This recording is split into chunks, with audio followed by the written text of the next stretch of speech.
এখানে গাউসুল আজম বরেবরী দরবার শরীফে গদিনো শিল্পী সৈয়দে চিস্তিয়া খানওয়াদা নিজামিতে যারা আওলাদের আছুন, যিনি আমার মুর্শিদে মুকাম্মেল সৈয়দ রওশন হোসেন রিজভী আল চিস্তিয়া নিজামী সাহেবের তার আদেশ ক্রমে এবং তার নির্দেশ ক্রমে এই বাৎসরিক অনুষ্ঠান 10ম অনুষ্ঠান আজ অনুষ্ঠিত হতে চলছে। যাই হোক, তার সুযোগ্য সন্তান হিসেবে, রুহানি সন্তান হিসেবে আমাকে যতটুকু উনি দায়িত্ব দিয়েছেন ততটুকু দায়িত্ব পালন করতেছি আমি। আজকে তার একটা অংশ বিশেষ। আজকে আমরা সংক্ষিপ্ত একটু কথা বলবো এবং ছোট্ট করে মিলাদ শেষ করব। সম্মানিত উপস্থিতি,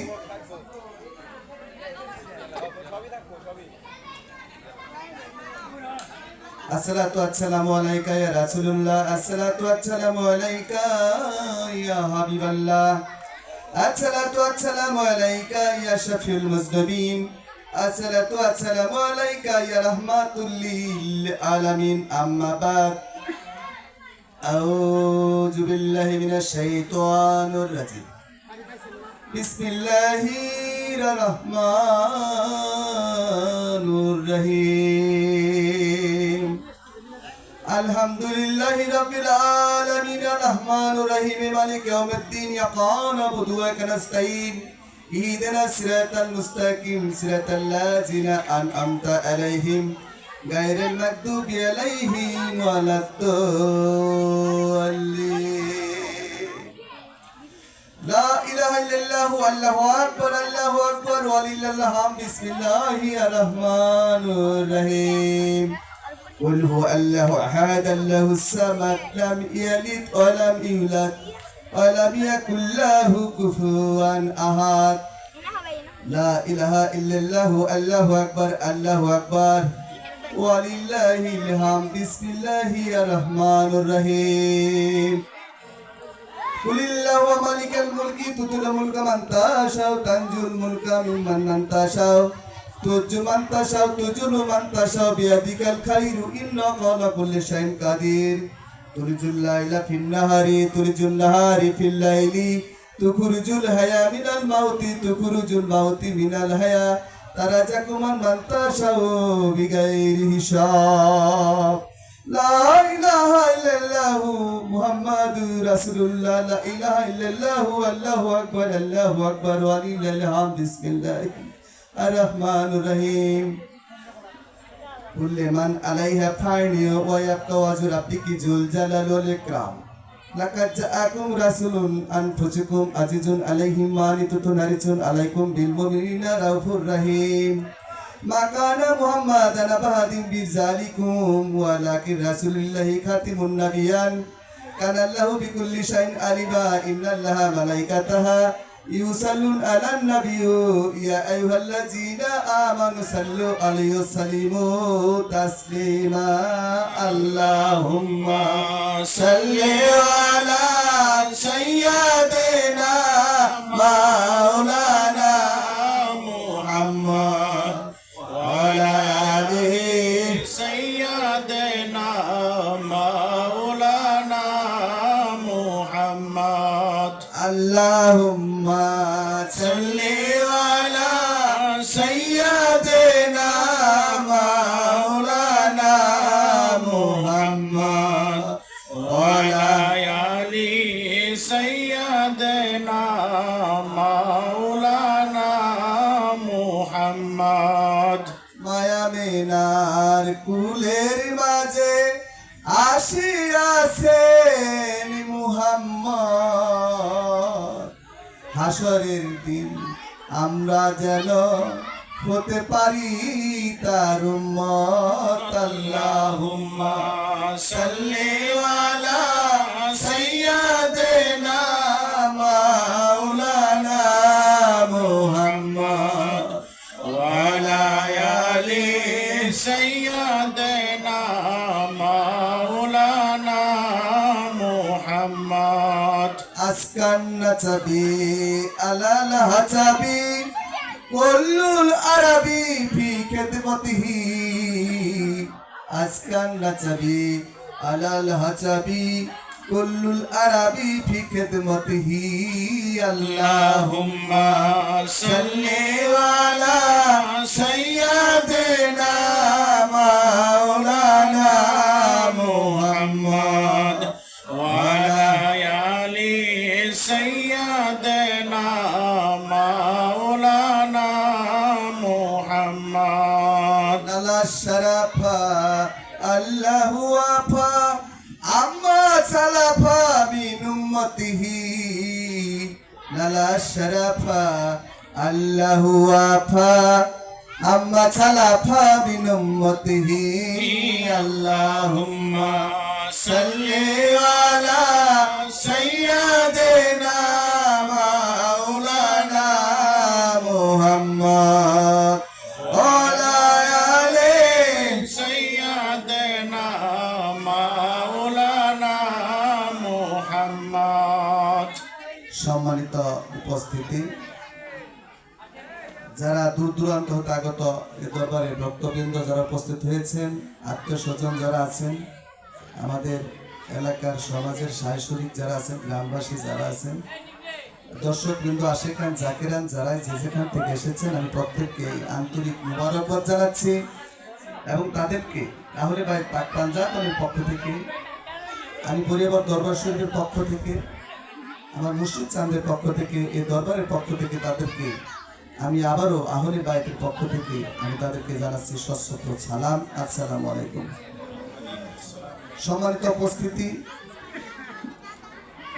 আমরা আজকে যতটুকু কথা বলবো ছোট্ট একটা বিষয়ে আলোচনা, অনেকেই শুনেছেন, আমার কথা শুনেছেন, ছোট্ট একটা বিষয়ে কিছু কথা বলবো। তার আগে একটু কথা বা একটু জিকিরে চলে যাই।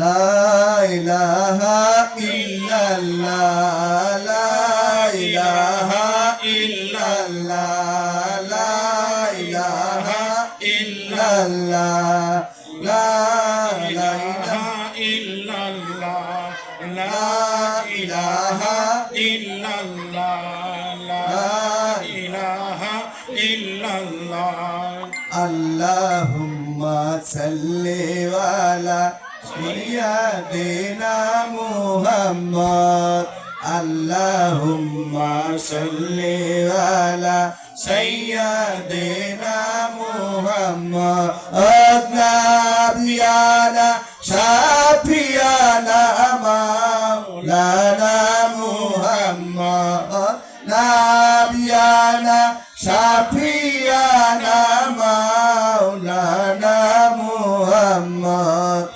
আল্লাহুম্মা সাল্লি আলা সাইয়্যিদিনা মুহাম্মদ, আল্লাহুম্মা সাল্লি আলা sayyidina muhammad নাবিয়ানা শাফিয়ানা মাওলানা মুহাম্মদ, নাবিয়ানা শাফিয়ানা মাওলানা মুহাম্মদ, আল্লাহুম্মা সাল্লি আলা sayyidina muhammad আল্লাহুম্মা সাল্লি আলা।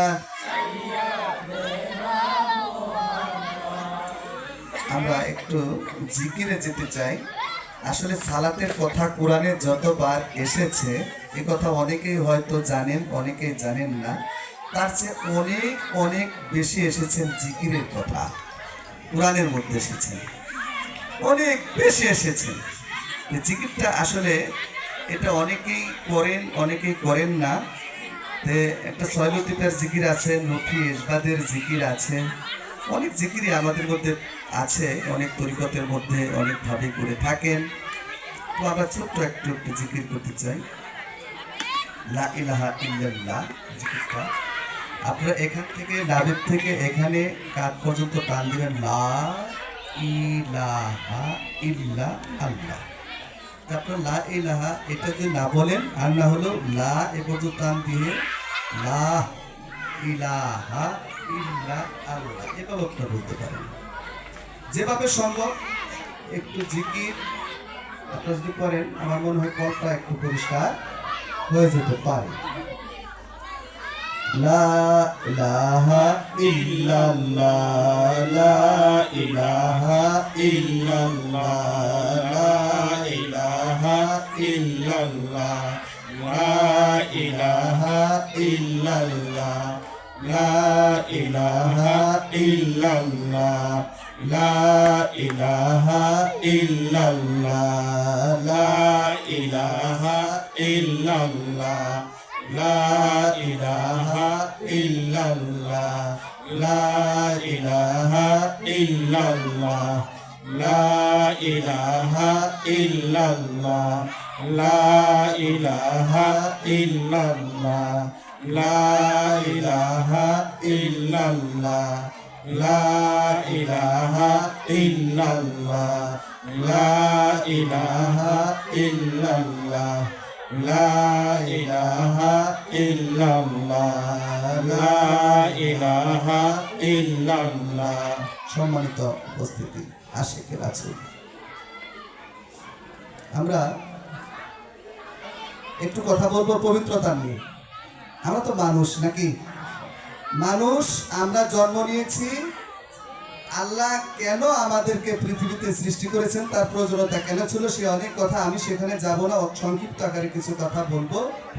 তবে পবিত্রতার কথা আল্লাহ বারবারে বলছেন এবং সেটা রাসূলের মাধ্যমে যে পবিত্রতা অর্জন করতে হবে কারো না কারো উছিলা করে, সে কথাটা কোরআনে কোথায় কোথায় বলেছেন আমি বলতে গেলে অনেক 2-4 ঘন্টা সময় লাগবে। আমি শুধু একটা আয়াতের তাফসীর বা ব্যাখ্যা করতে চাই, বেশি সময় লেগে যাবে বিধায়। সেই দৃষ্টিতে যেমন আমি একটু কথা বলতে চাই, সেটা হলো আল্লাহ আসলে আমাদেরকে সৃষ্টি করেছেন, প্রথম উদ্দেশ্য ছিল তার ইবাদত করার জন্য। সূরা জারিয়াতের 56 নম্বরে আল্লাহ বলছেন ওয়া মা খালাকতুল জিন্না ওয়াল ইনসা ইল্লা লিয়াবুদুন, আমি জিন এবং মানুষকে সৃষ্টি করেছি শুধু আমার ইবাদত করার জন্য, আমাকে ডাকার জন্য। আমার ডাকের ক্ষুধা ছিল, আমার ডাকের মহব্বত ছিল, প্রেম ছিল। আমি ডাকার জন্য, আমাকে ডাকবে, কে ডাকবে? আমার বান্দারা আমাকে ডাকবে। কিভাবে ডাকবে আমাকে, এবং কৌশলটা কি, সে কৌশলটাও তিনি বিধান কোরআনের মধ্যেই দিয়েছেন। এবং তিনি ডেকে ডেকে ডেকে ডেকে তার বান্দাগণ কি করবেন, তার ক্ষুধা মেটাবেন, তার তৃপ্তি হবে। এই জন্যই তিনি আদমকে সৃষ্টি করেছিলেন বড় আশা করে। আমরা তাকে তো ডাকি না, এবং ডাকতে গেলে আমাদের খুব কষ্ট হয়। উদ্দেশ্য তার ছিল একটাই, যে আমি যেন তার ইবাদত করি, আমি যেন তাকে ডাকি এবং তার ডাকের ক্ষুধা মিটাই। সেই উদ্দেশ্যটার মধ্যে আমরা নাই। তবে ডাকার মধ্যে ডাকার মতো করে আমাদের ডাকতে হবে। তার আগেই উনি কিন্তু একটা সূরা বাকারার 151 নম্বর আয়াতে আল্লাহ স্পষ্ট একটা বার্তা পাঠিয়েছেন। এই বার্তাটা নিয়ে আমি আপনাদের সামনে একটু কথা বলবো। অনেক আছে আয়াতের, অনেক আয়াতে, এরকম আয়াত অনেক আছে, তবে আয়াতটা আমি আপনাকে শুধু এটুকুই বলবো। বার্তাটা হলো সূরা বাকারার 151 নম্বর আয়াতে আল্লাহ স্পষ্ট বললেন ওয়া মা আরসালনা ফিকুম রাসূলুন মিনকুম ইয়াতলু আলাইকুম আয়াতি, আমি তোমাদের মধ্য থেকে আমি একজন রাসূল নিয়োগ করেছি। কথাটা কিন্তু বুঝতে হবে কি বলতে চাচ্ছে। এটা কি কিয়ামত পর্যন্ত ঠিক না যে কথাটা বলছে? ওই সময়ের জন্য, কোরআন তো ওই সময়ের জন্য প্রযোজ্য ছিল না শুধু, এটা কিয়ামত পর্যন্ত থাকবে। কোরআন ধ্বংস হবে না, ঠিক আছে? সবকিছু ধ্বংস হয়ে গেল, কোরআনের অস্তিত্ব কখনো ধ্বংস হবে না। তারপরও আল্লাহ এই কথা বলেছেন কুল্লে মান আলাইহা ফানি ওয়া রাব্বিকা যুল জালাল ইকরাম, যে পৃথিবীর সকল কিছু ধ্বংস হয়ে গেল, আমার চেহারা কিন্তু ধ্বংস হবে না। আর তার চেহারা মুবারক যখন থাকবে তাহলে তার কোরআনও থাকবে। এখন সেই কোরআনের মধ্যেই আল্লাহ কি বললেন, যে আমি তোমাদের মধ্য থেকে একজন রাসূল নিয়োগ করেছি। নবুয়তের যুগ কিন্তু খতম হয়ে গেছে, খাতিমুন নাবিয়ান, কিন্তু রাসূলের যুগ কিন্তু খতম হয়নি। এটা কিন্তু রিসালাতের যুগ, তাই না? যে তোমাদের মধ্য থেকে আমি একজন রাসূল পাঠিয়েছি এবং তোমাদেরকে সে আয়াত করে আমার কি করবে, কোরআনের আয়াত পাঠ করে শোনাবে। ওয়ায়ু জাকি কুময়াতে বলছেন, আমি তার আমার হাবিবকে বলছি তোমাদেরকে আয়াত করে শোনাবে এবং তোমাদেরকে পবিত্র করবে। বলেন আলহামদুলিল্লাহ। আলহামদুলিল্লাহ। কত সুন্দর কথা। তিনি বলছেন যে আমার হাবিব আপনাদেরকে আমার আয়াত করে শোনাবে এবং আপনাদেরকে পবিত্র করবে। ওয়ায়ু জাক্কিকুম ওয়ায়ু আল্লিমুকুমুন, ওই আয়াতের মধ্যে বলছেন এবং তোমাদেরকে জ্ঞান দান করবে। এখন প্রশ্ন থেকে যায় যে এই যে আয়াত পড়লেই কি পবিত্র হওয়া যায়? আমি যে আয়াতটা এখানে পাঠ করছি তা থেকে আপনারা কি পবিত্র হয়ে গেছেন? না। তাহলে উনি বললেন যে তোমাদের মধ্যে আমি একজন রাসূল পাঠিয়েছি, এই রাসূল কি করবে? আমার আয়াত পাঠ করবে এবং আপনাদেরকে পবিত্র ঘোষণা করবে, পবিত্র করবে। এবং আল্লিমুল কুমুল, হ্যাঁ, এবং কিতাবুল হিকমাত ওই আয়াতের মধ্যে বলছেন, এবং কিতাবের তত্ত্ব জ্ঞান এবং আধ্যাত্মিকতার জ্ঞান, তাসওয়ুফের জ্ঞান, সুফিবাদের জ্ঞান, ইলমে সিরার জ্ঞান, লাদুনের জ্ঞান, হাকিকতের জ্ঞান, মারিফতের জ্ঞান, তরিকতের জ্ঞান, শরীয়তের জ্ঞান, ওয়াহিদাতের জ্ঞান, তাওহীদের জ্ঞান, ইলমে সিনার জ্ঞান এবং কি সকল জ্ঞানগুলোই দান করবেন। কে করবেন? যে আমি রাসূলকে আপনাদের মাঝে পাঠিয়েছি। এবং কি ওয়া আল্লিমুল কুমুন মা লাম তাকুনুন, এবং আপনাদের মাঝে যাকে পাঠিয়েছি সে এমন কথা বলবে যা আপনারা কখনো শুনেন নাই। তাকুনুন মা লাম তাকুনুন, স্পষ্ট বলছেন।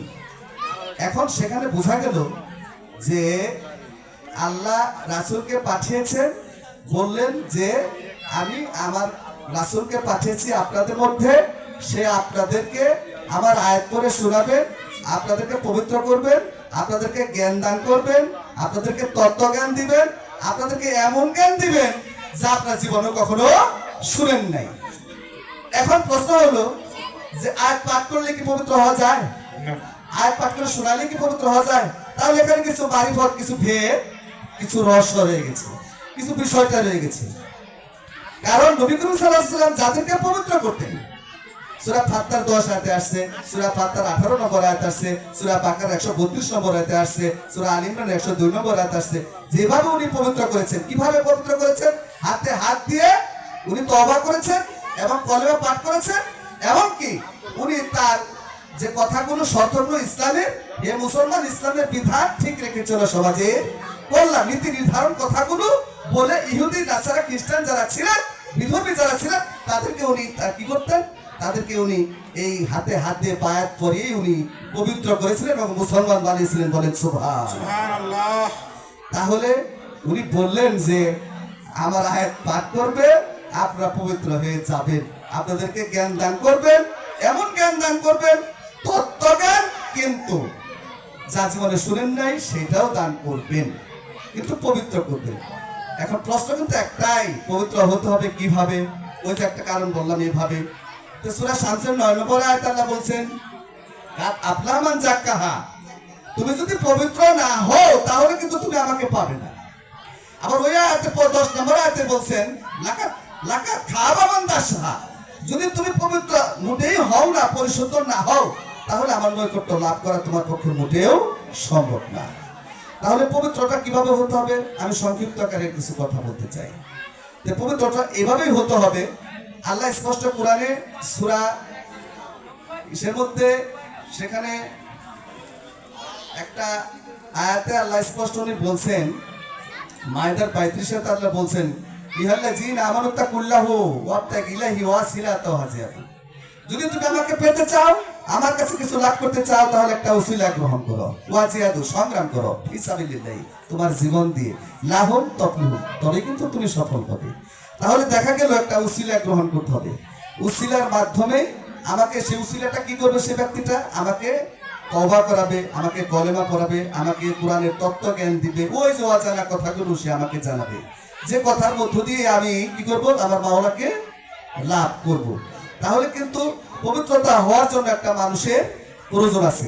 রাসূল এসেছিলেন মানুষ রূপে, মহামানব রূপে এই পৃথিবীতে এসেছিলেন, এটা তো মিথ্যা না, এটা তো সত্য। মানুষ রূপে তো উনি এসেছিলেন, রূপটা তো তার মানুষের ছিল, উনির হাকিকত ছিল, হালাত ছিল, হাকিকতের হালাত ছিল, ওনার বাশারিয়া হালাত ছিল, মালাইকি হালাত ছিল, নানান রকম হালাত ছিলেন, কিন্তু মূলত মানুষ রূপটা তো নিয়ে আসছেন, উনি এত আসছেন। উনি আবার ওনাকে আল্লাহ বলছেন, কি বলছেন? যে লাকাদ জাআকুম রাসূলুম মিন আনফুসিকুম আজিজুন আলাইহি মা আনিতুম হারিসুন আলাইকুম বিল মুমিনিনা রাউফুর রহিম, আমি তোমাদের মধ্যেই কিন্তু আমি রাসূল নিয়োগ করেছি যা মুমিনদের জন্য কষ্টের জন্য ব্যথা পায় তাদের দুঃখে দুঃখিত হয় এবং তাদের কষ্টে কষ্ট পাইয়া তাদেরকে সান্ত্বনা দেন এবং এক আল্লাহর প্রতি তিনি অত্যন্ত শ্রদ্ধাশীল থাকার জন্য, কৃতজ্ঞতা থাকার জন্য উনি পরামর্শ দিয়ে থাকেন। ওই ব্যক্তিটি হলো আমার রাসূল। তাহলে পবিত্র হতে গেলে দেখা যায় যে একটা মানুষের প্রয়োজনীয়তা আছে। কোন মানুষটা প্রয়োজনীয়তা আছে? যিনি আমাকে পবিত্র করতে পারবেন। কে পারবেন? যিনি রেসালত প্রাপ্ত, ওই রাসূলের পরে যারা রেসালত প্রাপ্ত হয়েছিলেন। এই রাসূল কিন্তু রেসালত দান করেছিলেন মাওলা আলীকে। মাওলা আলী প্রথমে দান করেছিলেন হাসান বাসরীকে, হাসান বাসরী তারপরে হাসান বাসরীর পরে উনি দান করলেন কাকে? উনি ওয়াস করণীকে দান করেছিলেন। তারপরে হাবিব আজমিকে দান করলেন, ওয়াহিদ বিন জাইদকে দান করলেন, ইমাম হুসাইনকে দান করলেন, ইমাম হাসানকে দান করলেন। 6 জনকে উনি খেলাফত দিয়ে রিসালাত দিয়ে 14টা খানদান করে তারপরে সেখানে সিস্তিয়া, তারপরে কাদরিয়া, নকশবন্দিয়া, মুজাদ্দিদিয়া তরিকা উনি প্রবর্তন করেন। বলেন আলহামদুলিল্লাহ। আলহামদুলিল্লাহ। প্রবর্তন করে যান, এই যে রিসালাতের যুগ উনি সৃষ্টি করে যান। তাহলে এই রিসালাত প্রাপ্ত যারা হয়েছেন, মাওলায়াতি যে নবী করিম সাল্লাল্লাহু আলাইহি ওয়াসাল্লাম যাকে দান করলেন হযরত আলী কাররামাল্লাহু ওয়াজহুকে, মাওলাতি দান করে বলছিলেন আনা মদিনাতুল ইলমি, আমি হলাম জ্ঞানের শহর, আমার শহরে যদি আসতে চাও তার হযরত আলী হয়ে আসতে হবে। মান কুনতু মাওলা ফাজা আলিউম মাওলা। তো সেই দৃষ্টিতে এখন ওই রেসালতের যুগটা যেহেতু এসেছে, এই রেসালতের যুগটা আমাদেরকে গ্রহণ করতে হবে এবং আমাদের পবিত্রতা অর্জন করতে হবে। আমি তো পবিত্র হইনি, কিভাবে তাহলে পবিত্র হতে হবে? পবিত্র হতে গেলেই আমি অজু করলে পানিতে অজু করব, পানিতে অজু করলে পবিত্র হওয়া যায়, এটা কিন্তু আসলে না। এটা কোরআনে বলে না, এটা হাদিসেও বলে না। এটা নামাজের জন্য। আপনার যদি মনের মধ্যে যদি কোনো ঝামেলা থাকে, যে ময়লা আছে, অপবিত্রতা আছে, সেই ক্ষেত্রে আপনি পরিষ্কার পরিচ্ছন্ন হয়ে সেখানে অবশ্যই আপনি অজু করবেন। অজু করে আপনি সালাতটা কায়েম করবেন। সেখানে সালাতের জন্য আপনি কি করছেন? পবিত্র হয়েছেন কিছু সময়ের জন্য, কিন্তু আপনার দেহটা পা হতে মাথা পর্যন্ত আপনাকে পবিত্রতার কথা বলা হয়েছে কোরআনের মধ্যে। এই পবিত্রতা কিভাবে হবে? নবীর আয়াত শুনতে হবে। নবীর আয়াতের মধ্যে তো সুন্দর করে বলছে, কোরআনে সূরা মাউনের মধ্যে বলছে, বিভিন্ন আয়াতের মধ্যে উনি বলছেন যে চোখ দিয়ে কুদৃষ্টি করা যাবে না। চোখটা পবিত্র হয়ে গেল না? হাত দিয়ে পরে জিনিস ধরা যাবে না, হাতটা পবিত্র হয়ে গেল না? কান দিয়ে একটু কথা শোনা যাবে না, কানটা পবিত্র হয়ে গেল? পাও দিয়ে আমি খারাপ জায়গায় যাবো না, পাওটা পবিত্র হয়ে গেল? মুখটা মিথ্যা কথা বলবো না, মুখটা পবিত্র হয়ে গেল না? এই অবস্থায় সুদ ঘুষ খাবো না, এতিমের হক নষ্ট করবো না, ওয়ারিসগণকে আমি বঞ্চিত করবো না। আমি সম্পূর্ণ অন্তঃকরণকে পবিত্র করবো। আকল শরীফ, কৌল শরীফ, আন্তর্জাতিক পাকড়তা, ওয়াজানাতের শক্তি, শক্তি, বাহ্যিকতা, শীর্ষকে সংরক্ষণের শক্তি, এই গুণগুলোকে অর্জন করে আমি খান্নাস মুক্ত হতে হবে। কাম, ক্রোধ, লোভ, মোহ, সূর্যকে ত্যাগ করে একটা ঊর্ধ্ব জগতে আমাকে যেতে হবে। পিছনের জগৎকে ফেলে গিয়ে এমন একটা জগতে যেতে হবে যেখানে ফানা পিছে রসুন, ফানাপি বাঁকা এবং ফানা ফিরলে গিয়ে মোরাকাবা গিয়ে যখন আমি চলতে থাকবো, কি চলবো? আমাকে চলতে থাকবে হে ইয়া রহমানুর রহিম, হে ইয়া রহমানুর রহিম। মৌখিক আবাদত তোমার জন্য, দৈহিক আবাদত তোমার জন্য, অর্থনৈতিক আবাদত একমাত্র তোমার জন্য, প্রতিটা শক্তি সম্মান সব তোমার জন্য ইয়া রহমানুর রহিম। তুমি আমাকে মুস্তাকিনের পথ দেখাও, তুমি আমাকে ওলিদের পথ দেখাও, তুমি আমাদের নবীদের পথ দেখাও। হে ইয়া রহমানুর রহিম, তুমি ওই বিতাড়িত অভিশপ্ত ওই শয়তান হতে আমাকে রক্ষা করে সম্পূর্ণ অপবিত্র থেকে দূর করে আমাকে পবিত্রতা পানিয়ে এই তোমার সাথে আমাকে লয় প্রাপ্ত করে দাও হে মাহবুব। এইভাবে জপতে একটা মানুষ যখন বাঁকা বিল্লাই চলে যায়, তখন আল্লাহ বলেন ওই ব্যক্তিরা, তখন ওই ব্যক্তি সাধারণ ব্যক্তি থাকে না, আমি ওই ব্যক্তির জাতের সাথে মিশে যাই, আমি তার হয়ে যাই, সে হয়ে যায় আমার। সে যা দেখে তখন আমার চোখে দেখে, সে যা বলে আমার মুখে বলে, যে হাঁটে তখন আমার পাতে হাঁটে, তখন ওই ব্যক্তি আমার রঙে রং মিশে যায়। সেটাকে তাল্লু আল্লাহি স্পষ্ট করে বলছেন, আমার রঙের সাথে মিশে গেছে। তার সাথে বসা মানে আমার সাথে বসা, এবং তার সাথে সঙ্গ করা মানে আমার সাথে সঙ্গ করা। এক্সা মানে সবাতে পাতা হলে বেতের আচ্ছা সাথে ততে বেরিয়া 70,000 বছর নফল ইবাদত করলে যে সব জ্ঞান এবং হাসিল হয়, কিঞ্চিত সময় একটু সাধু বা জ্ঞানী ব্যক্তির পাশে বসলে তার চেয়ে অধিক সওয়াব জ্ঞান হাসিল হয়। তো সেই দৃষ্টিতে পবিত্রতা অর্জন করা অত্যন্ত কঠিন বিষয়। হুজুরি কাল যদি পবিত্রতা না হওয়া যায়, এই জন্য আল্লাহ কোরআনে সূরা বাকারার মধ্যে 7 নম্বর আয়াতে আল্লাহ বলছেন ওয়ালা কুলবিহিম ওয়ালা সামিহিম, আমি যাদের কলবে, অনেকের কলবে আমি কি করেছি? তালা মেরে দিয়েছি। সে আমার ওলিদেরকে চিনবে না, আমার নবীকে চিনবে না, রাসূলদেরকে চিনবে না। ওয়ালা সামিহিম, কানের মধ্যেও পর্দা ফেলে দিয়েছি, আমার রাসূলের কথা সে শুনবে না, কানটা তার ঢুকবে না, কারণ আমি বন্ধ করে দিয়েছি। ওয়াল আফসারিন, আমি চোখের মধ্যে এমন পর্দা করে দিয়েছি যে আমার রাসূলকে চিনবে না, আমার হাবিবকে চিনবে না, আমার নবীদেরকে চিনবে না, আমার ওলিদেরকে চিনবে না, আমার বন্ধুদেরকে চিনবে না, আমার সৎ কর্মশীলদেরকে চিনবে না, এবং আমার মুত্তাকিনদেরকে চিনবে না, এবং আমার খাস বন্ধু যিনি আমার প্রেমে আশিক এবং মাশিক লয়প্রাপ্ত হয়ে গেছেন, যিনি শুধু এক নাম আমাকে জপতেছেন, তাকেও সে চিনবে না। কিছু আল্লাহু আজিবুল আজিজ, তার জন্য আমি রেখেছি অত্যন্ত কঠিন শাস্তি। এটা সূরা বাকারার ৭ নম্বর আয়াত। একটা আয়াতের তাফসীর করতে গিয়ে আমি অনেকগুলো আয়াতের কথাই বলে ফেলেছি।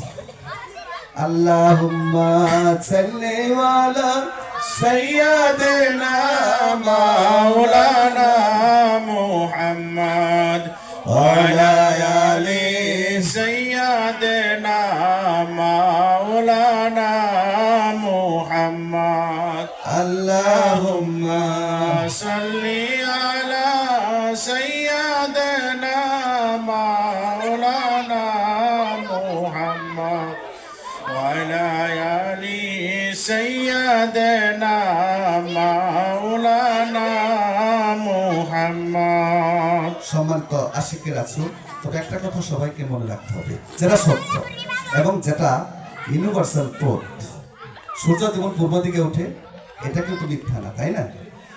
এটার মধ্যে বিকল্প চিন্তা করার কিছু নেই।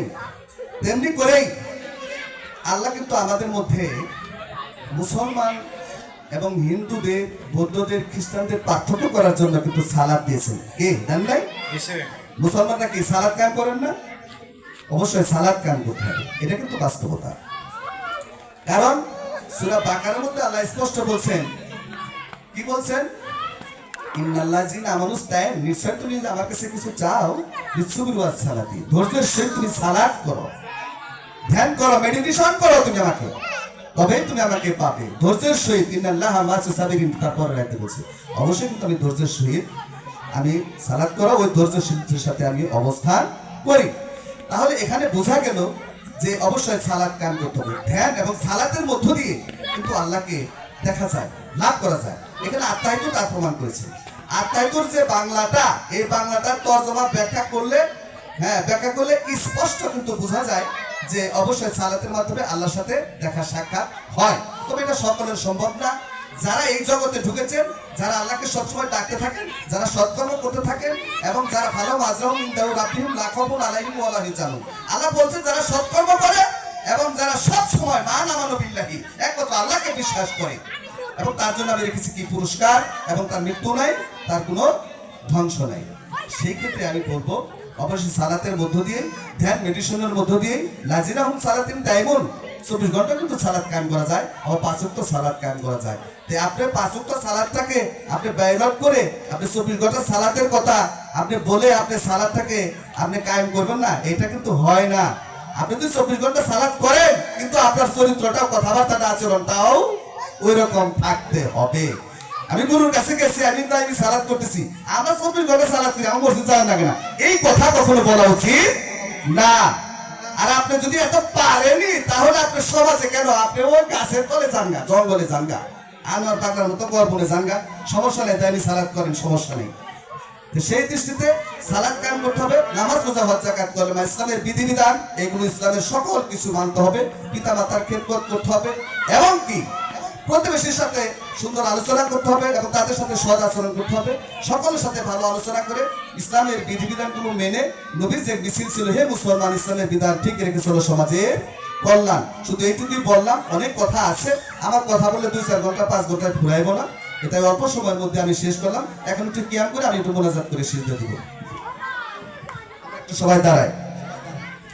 ইয়া রাসূল সালাম আলাইকা, ইয়া রাসূল সালাম আলাইকা, ইয়া হাবিব সালাম আলাইকা, সালাওয়াতুল্লাহ আলাইকা।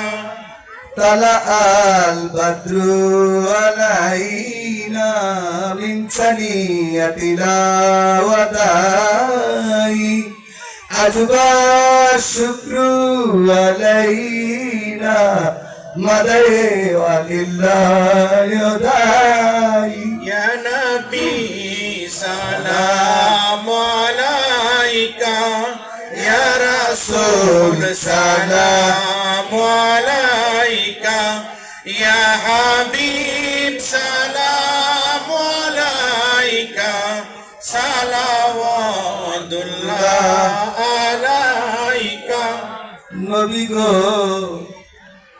তুমি যে নূরেরই পরিদা সে নূরে সারা জাহান পয়দা তুমি যে গলারি মালা আশেকের মনের আইনা ইয়া রাসূল سلام عليك يا رسول سلام عليك يا حبيب سلام عليك صلوات الله عليك يا نبي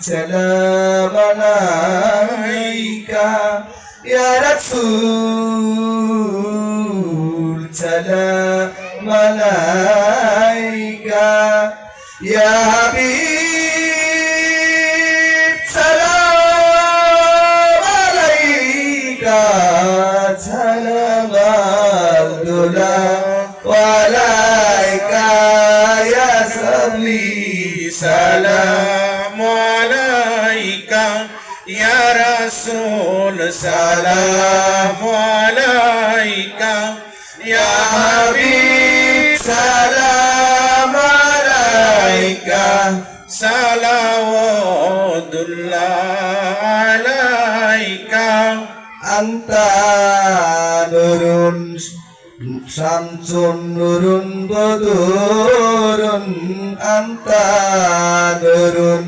هواك نوري أنت اكترو وقالي أنت مصباح صدوري يا نبي سلام عليك يا رسول سلام عليك يا حبيب سلام عليك صلوات الله عليك فلق لب كماله كشف الدجى بجماله حسنت جميع كساله صلى الله عليه بلغ لب كماله كشف الدجى بجماله حسنت جميع كساله